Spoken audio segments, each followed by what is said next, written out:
हिवाळ्यात गरम गरम भातावर तूप आणि त्यावर मेथकूट आहे की नाही, घरचा सुवास. हे कॉम्बिनेशन आहेच तितकं भारी.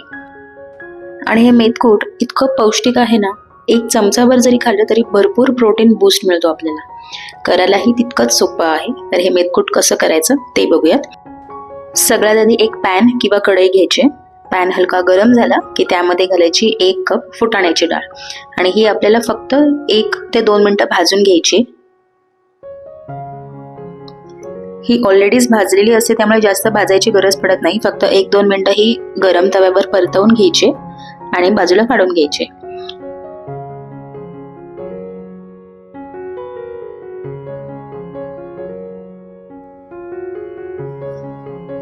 बघू शकता ही डाळ आता भाजून झालेली आहे. आता ही मी बाजूला काढून घेते.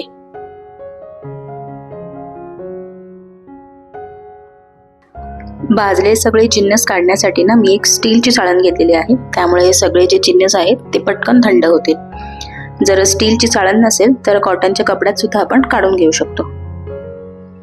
आता त्याच पॅन मध्ये मी घेते अर्धा कप तांदूळ. तांदूळ पण आपल्याला भाजून घ्यायचे. थोडेसे पांढरट होईपर्यंत हे तांदूळ भाजायचे.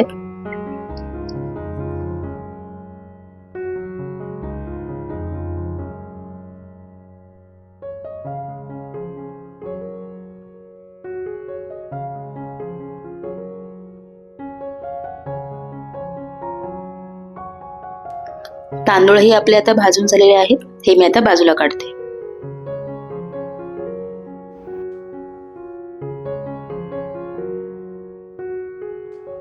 आता घ्यायचे 4 चमचा मूग डाळ. ती सुद्धा व्यवस्थित भाजून घ्यायची. आता इथे प्रत्येक इन्ग्रेडियंट जो आहे तो मी वेगवेगळा भाजून घेते, कारण प्रत्येकाला भाजायला टाइम हा वेगळा लागतो. एकत्र जर भाजून घेतलं तर सगळंच ते व्यवस्थित भाजलं जाणार नाही. मूग डाळ पण बघा भाजून झालेली आहे. प्रत्येक डाळीला हलका चटका बसलेला आहे. ही आता बाजूला काढून घेऊयात. आता घ्यायचे 3 चमचे हरभऱ्याची डाळ. हरभऱ्याची डाळ सुद्धा प्रत्येक डाळीला हलका चटका बसेपर्यंत ना भाजून घ्यायची.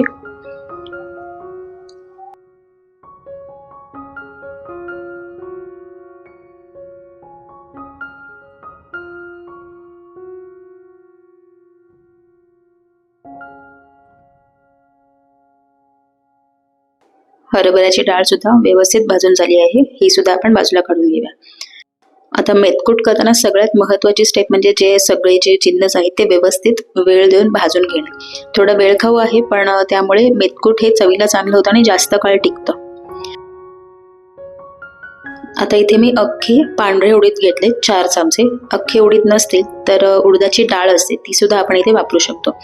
ती अख्खे उडीद सुद्धा मी हलका रंग डाळीला येईपर्यंत भाजून घेतलेला आहे. त्यानंतर 2 चमचा मेथीदाणा घेतलाय. 2 मिनिटं तव्यात परतवायचे आणि ही सुद्धा मेथीदाणे काढून घ्यायचे बाजूला.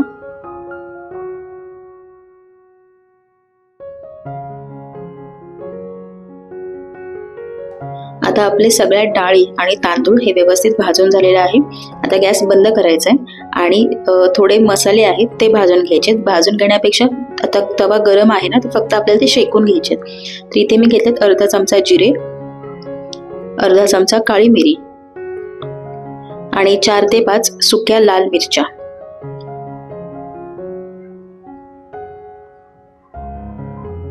हे सगळं फक्त तव्यात आपल्याला हलकं शेकून घ्यायचे.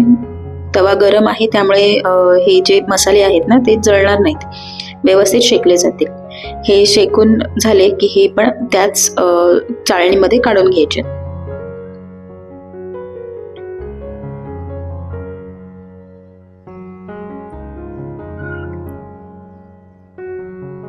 आता हे जे सगळं आपण जे साहित्य काढून घेतले ना ते व्यवस्थित थंड करायचंय. बघू शकता आता हे मी मिक्सरच्या भांड्यात ट्रान्सफर केलंय. सगळं थंड झालेलं आहे. अजिबात गरम मिक्सरला लावू नका.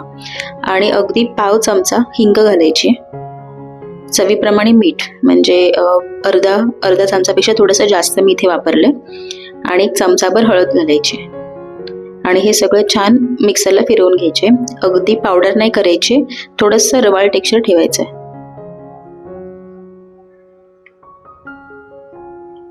हे बघा मी सगळं मिक्सरला फिरवून घेतलंय. एकदम पावडर नाही केलेली आहे ती, थोडंसं रवाळ टेक्स्चर ठेवलेलं आहे. आता हे काचेच्या बरणीत किंवा हवाबंद कुठल्याही डब्यात आपण काढून ठेवायचं.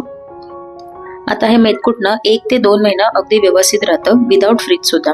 त्यामुळे ठेवताना हे अगदी एअरटाईट कंटेनरमध्ये ठेवायचं. तर अशा प्रकारे अगदी पौष्टिक आणि एकदम सोप्या पद्धतीने मेथकूट तयार आहे. तुम्ही सुद्धा ही रेसिपी नक्की करून बघा आणि कशी होते ही कमेंट बॉक्समध्ये मला नक्की कळवा. आणि रेसिपी आवडली असेल तर मील्स बाय सुकेशिनी या चॅनलला सबस्क्राईब करा, व्हिडिओजना लाईक करा आणि जास्तीत जास्त शेअर करा. Thank you so much for watching.